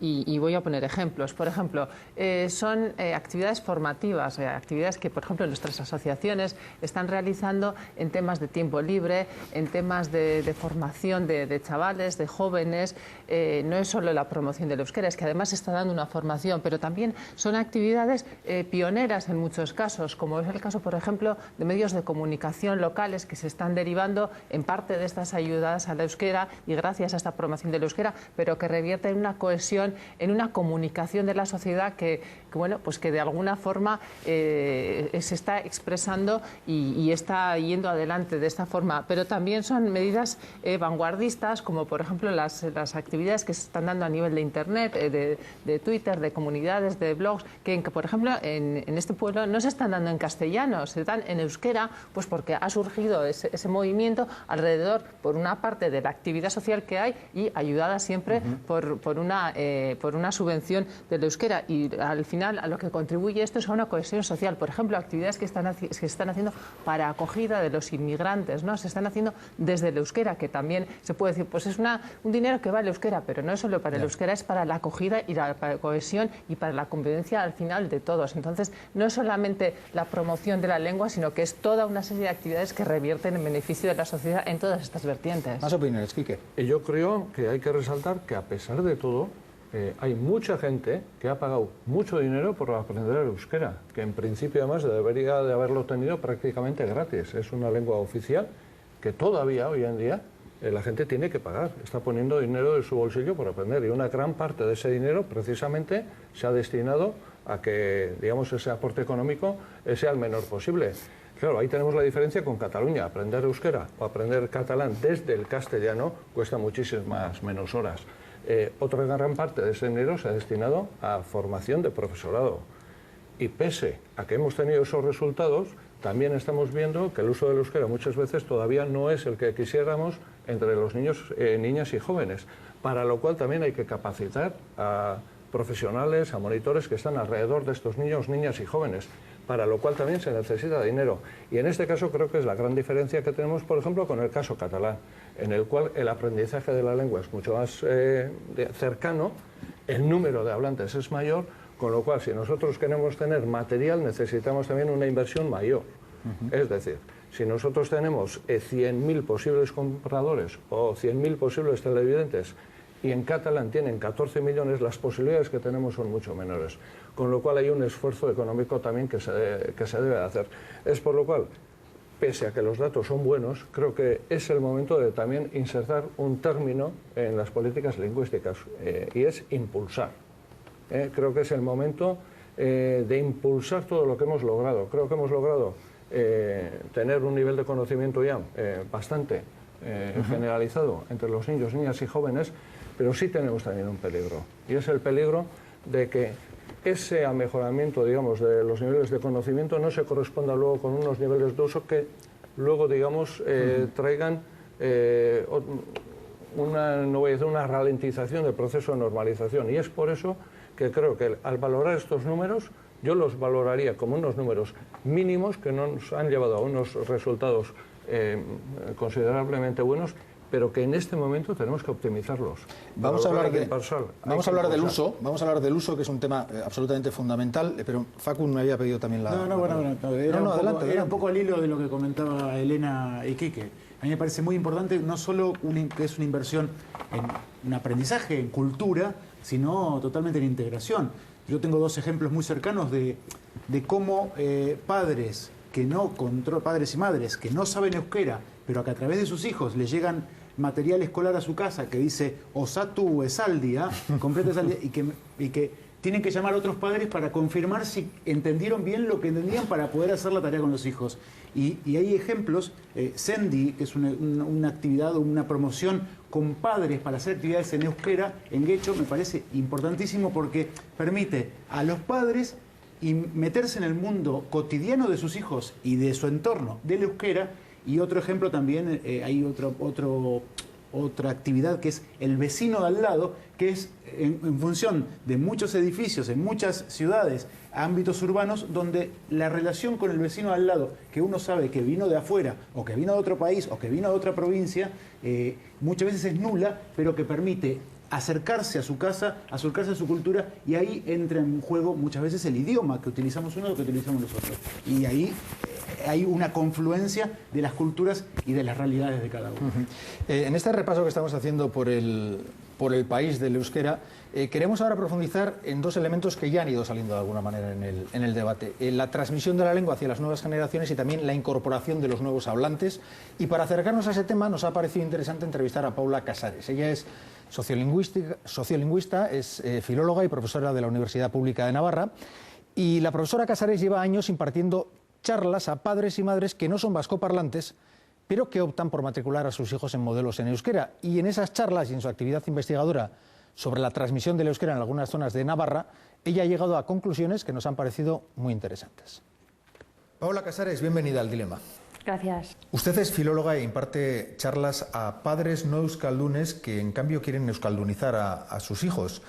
Antes de preguntarle por el contenido de esas charlas, me gustaría saber qué motivación ha encontrado en esos padres. Yo creo que son motivaciones muy sencillas, es decir, es un recurso para los niños, un instrumento que te va a permitir vivir mejor. Yo creo que las motivaciones van por ahí. Bueno, ¿y cuáles son las cuestiones que más habitualmente le plantean? Los miedos, el mayor miedo de los padres no euskaldunes con hijos que quieren hablar euskera, ¿cuál suele ser? Creen que al no saber la lengua están invalidados para poder ayudar a los hijos. La preocupación estrella suele ser cómo ayudaré a mis hijos en las tareas escolares si no sé euskera. Estas sesiones lo que intentan hacer ver es que toda familia, sea cual sea su tipología lingüística, puede ayudar de una manera activa y positiva a sus hijos en ese proceso de aprender euskera. La palabra clave es la motivación, y la motivación no tiene que ver con saber o no euskera. La motivación es una actitud. ¿Me puede poner algún ejemplo concreto? ¿Algún recurso, algún truco que puedan usar esos padres? Decirles a los niños, transmitirles pues que yo no aprendí, como tú, yo no tuve la opción de aprender en el colegio, como tú o los abuelos son de un pueblo donde no se hablaba y no me enseñaron, o sea, cual sea esa historia lingüística, pero transmitirles esa historia y acabar así, pero qué ilusión me hace que tú lo hables. Yo creo que es fundamental. No hay ninguna contradicción entre la historia lingüística de esos padres que no saben euskera o que saben deficientemente y el deseo que tienen de que sus hijos sí tengan una relación estrecha con la lengua desde pequeños. Usted incide muchísimo en la motivación. ¿Es más importante estar motivado que tener recursos lingüísticos con los que acompañar a ese hijo que está aprendiendo euskera? Ver una lengua utilizada en los labios de alguien que quieres te cambia la percepción de la lengua tremendamente. En Tudela, por ejemplo, en familias donde el euskera o quedaba muy lejos o quedaba precisamente no visto con mucho cariño, esa percepción de abuelos y abuelas cambia en el momento en que lo ven pronunciado en los labios de sus nietos, en los niños que están escolarizados en la Ikastola de Fontellas. Es decir, la lengua muchas veces entra mediante la emoción y mediante el cariño, y eso es imparable. ¿A qué edad se asoman esos niños al euskera? Porque me imagino que los muy pequeños no tienen oportunidad en casa de escuchar esa lengua. Pues depende de las familias, porque hay familias que sin saber euskera ya se han preocupado de que sus niños vayan a una escuela infantil o una guardería o, desde que tenga pocos meses, o que al contratar una persona que se dedique a la crianza, al cuidado de los niños, sepa euskera. Pero sí que hay casos en los que llegan los niños a la educación infantil con 3 años, se escolarizan y es donde tienen realmente el primer contacto con la lengua. Imagino que en contextos sociales castellanizados, donde se habla muy poco euskera, las necesidades de esos padres también serán diferentes. ¿Hasta qué punto influye ese contexto?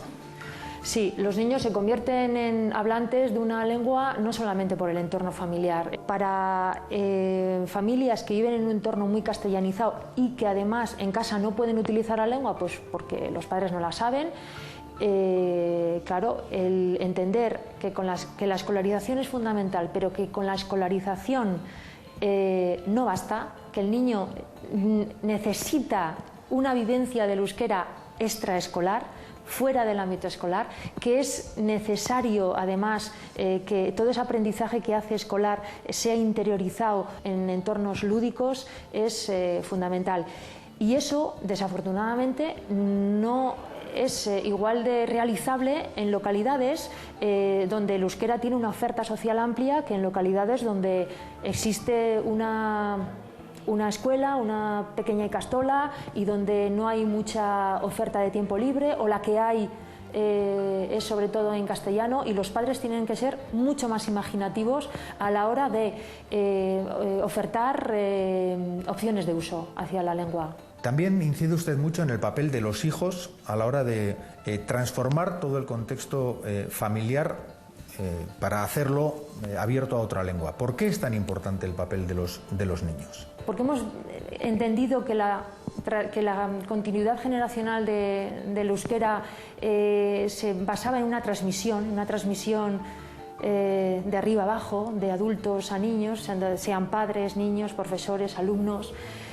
Vemos que esa idea no nos es muy válida para entender qué está pasando ahora, pero es que si la aplicamos a nuestro pasado reciente tampoco nos es muy válida para saber qué pasó. Yo lo que he investigado es las últimas 4 décadas en la montaña navarra. La lengua dejó de utilizarse en muchas familias y no fue siempre porque los padres y madres euskaldunes decidieran no transmitir la lengua a sus hijos, sino que hubo casos, y no pocos, en los que fueron los niños los que, ya habituados a hablar en castellano porque la escolarización hace 40 años era en castellano, llevaron el euskera, el castellano a casa. Pero nos paramos a pensar, y no es ahora la situación inversa la que tenemos en tantas familias, es decir, no es en muchas familias en las que el euskera ha entrado precisamente vía los niños. ¿Qué pasa ahí? Los niños, diríamos, generan motivaciones y necesidades lingüísticas nuevas a los padres. Y esa es una visión que me ha parecido tremendamente seductora a la hora de interpretar nuestro pasado y nuestro presente. Parejas que se conocieron en castellano por el hábito de hablar en esta lengua, sin embargo, visualizan una familia euskaldún, es lo que quieren, y entonces cuando se acerca el nacimiento de la criatura o cuando ha nacido es cuando deciden realmente hacer el cambio de lengua. Y ahora la pregunta del millón. ¿Cómo se convierte una lengua que se está aprendiendo en lengua de uso social, en la lengua en la que uno vive? La vida de la lengua pasa porque no solamente las generaciones nuevas aprendan la lengua, sino porque las generaciones nuevas se apropien de la lengua. Es decir, tengan unas condiciones sociales adecuadas de nuevas tecnologías, de medios de comunicación, de acceso a cualquier oportunidad social, para sentir que la lengua es un recurso para vivir y para vivir mejor. Pues Paula Casares, muchísimas gracias por habernos acompañado esta noche en El Dilema. Gracias a vosotros. Bueno, varias ideas yo creo que interesantes. Los niños y niñas como agentes clave en la transmisión de la lengua. ¿Están de acuerdo? ¿Creen que el diagnóstico de la profesora es correcto, Quique? Yo creo que es cierto, y creo que muchos padres que veían, digamos, el aprendizaje del euskera de sus hijos e hijas como un problema, deberían de verlo como una oportunidad, que ese es el cambio de visión. Es decir, las echecolanas a veces y es un problema que muchos padres lo viven además muy agobiados.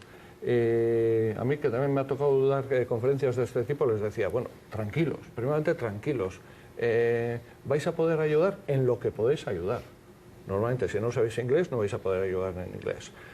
Si no sabéis biología, no vais a poder ayudar en biología. Y lo que es importante es estar encima, motivar, saber que lo están haciendo, ir haciendo este viaje progresivamente con ellos, convertir el aprendizaje de euskera de los niños y de las niñas en un aprendizaje familiar, pero un aprendizaje familiar además gozoso. Es decir, y yo muchas veces les he comentado, no intentéis hablar en euskera con vuestros hijos a las 8:30 de la mañana, cuando estéis todos agobiados, se os va a caer el café con leche y esto va a ser un desastre. No, hablar los domingos por la mañana, en el coche, aprender canciones, disfrutar viendo vídeos, ir a espectáculos de payasos, ir a comprar discos, hacer las echecolanas, coger un cuaderno e ir apuntando, disfrutar con ellos, ir entrando en el país del euskera, que creo que es un viaje que progresivamente se puede hacer con los niños y las niñas. Y luego todo el problema de las echecolanas, que agobia tanto muchas veces a los padres y madres castellanoparlantes, yo les decía, a ver, es mucho mejor un padre o una madre que se preocupa de cómo están estudiando sus hijos y hijas, que está viendo si lo aprende o no, que está encima, que intenta ayudar, que un euskaldun que no se preocupe y que no sabe ni cómo se llama el irakasle de turno. O sea, es decir, es relativizar un poco y ver que el problema, digamos, no es tan problema, sino como una oportunidad de entrar en este viaje. Sí, 3 puntos brevemente. En primer lugar, durante mucho tiempo se ha considerado que pasábamos de una transmisión familiar a una transmisión a través de la escuela, ¿no? Entonces, como si hubiese un relevo. Y un estudio longitudinal que ha sido realizado en Iparralde demuestra que una transmisión refuerza a la otra. Es decir, que, por ejemplo, en Iparralde las ikastolas se constituyen en 1969 y se observa que cuando se desarrollan las ikastolas, al mismo tiempo la transmisión familiar se reactiva. Es decir, que ambas transmisiones se refuerzan mutuamente. El segundo punto que concierne, y es uno de los graves problemas que hay en la política lingüística, es el desfase que existe entre competencia y práctica. Es decir, hay mucha más gente que conoce el euskera que la gente que lo practica efectivamente, ¿no? Entonces hay 2 factores que inciden en la práctica. En primer lugar, la densidad de locutores, es decir, el número de personas que saben euskera alrededor de esta persona para que pueda utilizar el euskera. Y el segundo factor es el sentimiento de competencia lingüística, es decir, en qué lengua se siente más cómodo. Y de hecho, si se siente más cómodo en castellano, tendrá más facilidad de utilizar el castellano, sobre todo en los ámbitos no formales, ¿no? Con los amigos, con la familia, etc., ¿no? Y esto me lleva al tercer punto, y es cuál es el elemento que incide en la competencia lingüística. Y a mí me parece que hay una reforma que se podría hacer, que está vinculado a lo que decía Paul. Todo no es cuestión de dinero. Hay unos cambios normativos que se pueden hacer que puedan tener muchísima incidencia. Y me refiero en particular al cambio que alude a los modelos lingüísticos. Hoy en día hay 3 modelos, el modelo A, el modelo B y el modelo D, ¿no? Y hubo un proyecto de reforma en el último gobierno de Ibarretxe, cuando Txontxu Campos era consejero, que contemplaba inspirarse un poco del modelo catalán y decir, bueno, vamos a fusionar los 3 modelos en uno solo, donde haya un modelo troncal, donde el 60% como mínimo de la enseñanza se dé en euskera. Y después el resto se modularía en función de las zonas lingüísticas. Esa podría ser una solución para, por una parte, crear una comunidad, una sociedad, evitar los guetos lingüísticos y las discriminaciones lingüísticas y, al mismo tiempo, adaptarse a la diversidad lingüística que pueda existir en el territorio. ¿Más opiniones? Sí. Si se quiere, empiezo por el final, pero me interesa dar opinión. Pero no perdamos el hilo de que habíamos dejado. Vamos a ver, yo no creo que la limitación que nosotros tenemos para avanzar de manera más decidida lo tengamos en los modos lingüísticos, ni mucho menos. Los modos lingüísticos nos han traído hasta donde nos han traído y es lo que ha hecho posible de una manera muy importante el avance que hemos tenido. Hoy, en el sistema educativo vasco, existe un grado de inmersión importantísimo y elevadísimo. La primera lengua o lengua materna, por utilizar otra terminología, si atendemos al alumnado, no más del 23% del alumnado tiene el euskera como primera lengua. Y sin embargo, hoy, en la educación infantil, no llega al 5% el alumnado que está en el modelo A.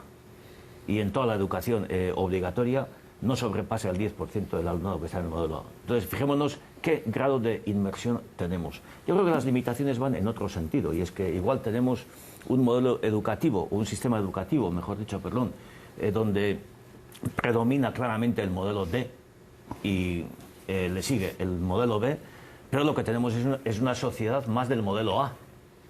Y existe precisamente ese choque por una razón, y es que la socialización no se produce exclusivamente a través de la escuela. Hemos creído durante muchos años que precisamente con introducir el euskera en el sistema educativo, el futuro del euskera estaba garantizado. Y esto estamos viendo que es mucho más complicado que todo esto. La educación es fundamental, la pata de la familia es fundamental, la pata de la transmisión familiar, la pata de la calle o de la sociedad en sus diferentes ámbitos y muy especialmente los no formales o medios de comunicación, tecnologías de la información y comunicación, etcétera, etcétera, es fundamental y sigue siendo fundamental la otra pata, la cuarta pata, desde mi punto de vista, que es el de los euskaltegis, por aquello del aprendizaje del euskera también por parte de la población adulta.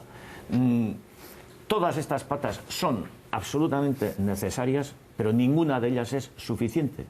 Y todas ellas, en la medida en que cada una de ellas dé lo más posible, es como mejor se puede contribuir a esa suma, a esa creación de sinergias para que precisamente avancemos más hacia ese uso. Porque efectivamente, desde el sistema educativo salen personas con conocimiento del euskera. ¿Pero qué conocimiento? Por ejemplo, yo creo que uno de los retos de ¿qué conocimiento? Un conocimiento absolutamente desigual. No es lo mismo vivir en Baracaldo que vivir en Azpeitia. No es lo mismo que uno tenga como primera lengua el euskera o tenga el castellano. No es lo mismo que vaya a un modelo lingüístico o vaya a otro. Es decir, no es lo mismo que tenga actividades extraescolares en euskera o no, etcétera, etcétera. Entonces, en ese ámbito tan desigual, donde cada vez, por ejemplo, hay más bilingües que se manejan mejor en castellano que en euskera, y eso, como bien decía Eguzki, lógicamente afecta a lo que son los niveles de uso, es donde hay que plantearse, yo creo que una renovación de políticas y unas nuevas políticas que tengan en cuenta dos retos, y con esto acabo. Uno, que los jóvenes vascohablantes, los nuevos vascohablantes, perdón, que constituyan una familia, garanticen la transmisión del euskera en el seno de esas familias, para que sus hijos e hijas tengan el euskera también como primera lengua, porque eso luego influye en el uso. Y segundo elemento fundamental, el ocio, el tiempo libre. Yo creo que tenemos que redoblar esfuerzos para que en el ámbito del ocio y tiempo libre los niños y jóvenes tengan oportunidades reales de uso del euskera. Paul Bilbao. Sí, un montón de cosas. Pues hay que ir resumiendo, sí, se nos está agotando por el eso, tiempo. bueno, por un lado sí, pero yo creo que sí que habría que dar, tenemos que ver, ¿no?, el sistema educativo que ha dado, evidentemente ha dado sus frutos, pero yo creo que también tenemos que mirar ahora, bueno, qué podemos hacer para mejorar, ¿no? Yo creo que hemos visto lo que ha dado el sistema de modelos en cuanto a competencia lingüística, el modelo A lo que ha dado, el modelo B lo que ha dado, el modelo D lo que ha dado, porque incluso el modelo D, según en qué situación sociolingüística, pues tampoco garantiza esas competencias lingüísticas que debe tener el alumnado cuando acaba el periodo educativo obligatorio. Entonces yo creo que, bueno, sería interesante igual darle un par de vueltas y poner, bueno, un sistema educativo fuerte que garantice ese conocimiento de las dos lenguas oficiales.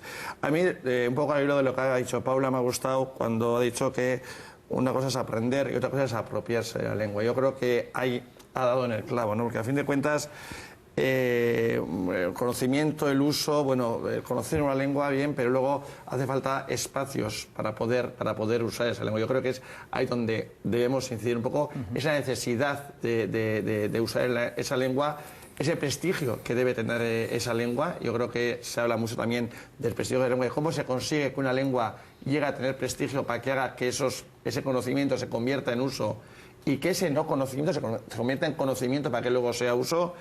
Y bueno, yo creo también que una cosa que sucede es luego que el conocimiento de la lengua al final es un recurso para vivir mejor.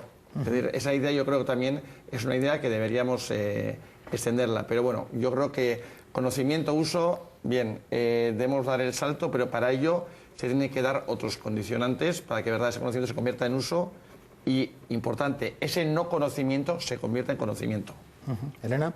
Bueno, yo creo además que esa motivación no debe recaer solamente sobre el vasco hablante, ¿no? Muchas veces dicen es que no se utiliza la lengua, entonces eso es culpa del euskaldun que tiene que hacer más por utilizarla. Yo creo que esa responsabilidad no debe recaer solo sobre el individuo, sino que es una responsabilidad compartida de toda la sociedad y que debe ser un reto de toda la sociedad y también de las instituciones que pongan y pongamos entre todos los mecanismos y las bases para que ese ocio después de la escuela, que además cada vez es más en los adolescentes, en los jóvenes, cada vez tiene más importancia, pues ese ocio pueda desarrollarse también y perfectamente en euskera. No solo además un ocio, vamos a decir, formativo, en el que sean clases extraescolares o en el que sean actividades que se hagan después de clase, sino que sea el ocio propiamente dicho, como puede ser el acudir a espectáculos deportivos, el acudir a conciertos, el acudir a ir de compras o cualquier otra cosa, bueno, que puede parecer banal,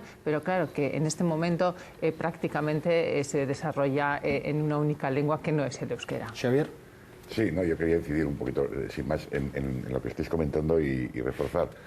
No solo se trata de acompañar, motivar, hay muchas patas, como ha dicho y el tema de transmisión familiar es fundamental, pero es una pata. El tema de transmisión educativa es una pata. Y lo que comentaba Paula, y esto en la zona en que está, que yo conozco bastante, allí ha pasado una cosa y es algo francamente curioso. Y es, en un momento determinado, en Elizondo, por ejemplo, no se habla euskera en la calle. En Sant Esteban no se habla euskera en la calle, está claro. En Ituren sí, pero en Sant Esteban no. En Vera tampoco. No se hablaba en la calle. Y yo lo he conocido, para mí fue un choque. Y ahora, en cambio, se habla muchísimo euskera en la calle, porque se ha abierto el melón. No se ha habido tema familiar, educativo arreglado, etcétera. Es que el ocio, los críos tienen euskera y lo utilizan. Eso a su vez motiva a las familias y es un feedback permanente entre todo. Y a su vez ha motivado a las instituciones, a los locales, en este caso, claro, no las otras. Pero es algo francamente espectacular en la zona. Pero claro, estamos hablando de un porcentaje muy pequeño en Navarra. Y después el tema del ocio televisivo, que es uno de los temas importantes, allí en Navarra no lo tenemos castrado, absolutamente, porque no tenemos el TV3 ni nada parecido. Por tanto, es algo que está ahí. Ya que dicen los medios de comunicación, yo tengo una curiosidad. ¿Qué les parece esto de hacer un debate sobre el euskera en castellano? Porque nosotros hemos tenido nuestras dudas, no se crean. ¿Es necesario también llegar hablando del euskera a gente que no habla euskera? A mí, sin duda, me parece necesario. El mundo que desconoce el euskera pierde mucho no conociéndolo, entre otras cosas porque no conoce las vivencias. No todo el mundo, porque aquí también hay de todo, como en todos lados, pero una parte de ese mundo no conoce las vivencias de los mundos del euskera, más que del mundo del euskera, y por tanto, si hablamos de convivencia, lo primero que nos tenemos que hacer es conocer, precisamente para saber valorar lo que hace cada uno. Ahora, dicho todo eso, y por tanto me parece una idea muy buena y estamos gustosamente, creo que aquí... Yo tenía mis dudas, pero... Sí, hay que hablar sobre el euskera en castellano y en cualquier otra lengua, pero desde luego, en primer lugar, en castellano, porque estamos hablando de la convivencia del conjunto de nuestra sociedad, vascohablantes, no vascohablantes, etcétera, etcétera, ¿no? Ahora, dicho todo esto, si me permites... Sí. A algunos nos está resultando extrañísimo que entre nosotros estemos hablando en castellano, porque yo con algunas personas, las que estamos aquí, es la primera vez en mi vida que no estoy hablando en euskera. Pero esto tampoco tiene nada raro. O sea, así mismo. Eguzki, primero Eguzki, Paul y luego Quique. A mí me parece el ejemplo catalán es muy interesante porque en Cataluña consideran el catalán como elemento integrador socialmente, políticamente, culturalmente, etcétera. Es decir, la población inmigrante está creciendo, las sociedades serán cada vez más multiculturales y ahí han hecho una apuesta decidida de considerar el catalán como elemento de integración social y es un elemento fundamental que todavía no se observa aquí con el euskera. Paul. La lengua es una cuestión social y en la sociedad, en nuestro caso, existen los vascohablantes y los no vascohablantes. Es decir, la cuestión de la lengua no es una cosa que solo atañe a los euskaldunes, nos atañe a todos. Por tanto, yo creo que se debe hablar aún más todavía sobre la lengua, sobre las políticas lingüísticas, etcétera, etcétera, en los medios de comunicación no vascohablantes, porque lo demás resulta todo muy endogámico. Redundante. O sea, hablamos a nosotros, sobre nosotros, no, hay que socializar. Socializar el problema, la situación, para que de esa manera también se puedan entender medidas que se puedan tomar de diferentes instituciones a favor de la lengua, a favor de garantía de derechos lingüísticos, etcétera, etcétera. Facu y Quique. Dos ideas concretas. Hablamos de integración, hablamos de cultura, y yo, habiendo venido de afuera y habiendo dado el paso a meterme en ese nuevo mundo que tan raro parece desde afuera, he notado diferentes cuestiones, que faltan puentes. Es decir, yo estoy hablando en euskera, estamos hablando aquí en euskera, y alguien que no lo sabe, directamente que no sabe nada, nos mira como algo raro, que no va a poder acceder, que no va a poder entrar, y muchas veces falla desde nuestro lado, autocrítica, a ver cómo podemos canalizar la comunicación, hablando en euskera, hablando en castellano, para que entre esos dos mundos surja una atracción mutua. Porque no es solo el otro que tiene que hacer el esfuerzo concreto, es decir, el televidente que nos está escuchando ahora, la madre, el aita, el padre que está diciendo, bueno, esto ya saben, yo no sé, no va a ser mágico, pero acá hay que generar puentes. Y otro apunte más, Los que saben castellano nunca se analizan si yo sé lo suficiente como para hablar. Hablo y punto. Pero los que saben euskera dicen, no, yo no sé lo suficiente, no tengo los conocimientos, si hablo voy a meter la pata, y muchas veces necesitan confianza. En el metro, que es un lugar donde circula mucha gente, uno ve un vagón, toda la gente hablando en castellano, pero si hay un padre con un hijo hablando en euskera, de repente se genera un efecto contagio que es, tengo confianza al lado, empiezo a hablar yo también. Quique. Yo creo que muchas veces posturas contrarias al idioma vienen del desconocimiento. Por eso yo creo que este tipo de informaciones y de contactos son absolutamente imprescindibles. Es decir, hay que potenciar el contacto del euskera con el mundo del erdaldún para que se conozca. No se ama aquello que no se conoce. Y muchas veces el cambio lingüístico no se realiza precisamente porque no se conoce, porque hay miedos, porque se desconocen. Y luego, conectando con lo que decía Facundo, yo creo que hay ya a nivel individual, y de grupos más pequeños, ya digamos en lo que es la microsociedad, muchas veces el cambio lingüístico provoca miedos. O sea, yo he pasado de hablar todo el día en castellano a empezar a hablar en euskera. Yo me escolarizaba en castellano, yo hablaba siempre en castellano con todos mis amigos en la calle, siempre, con 15, 16 años.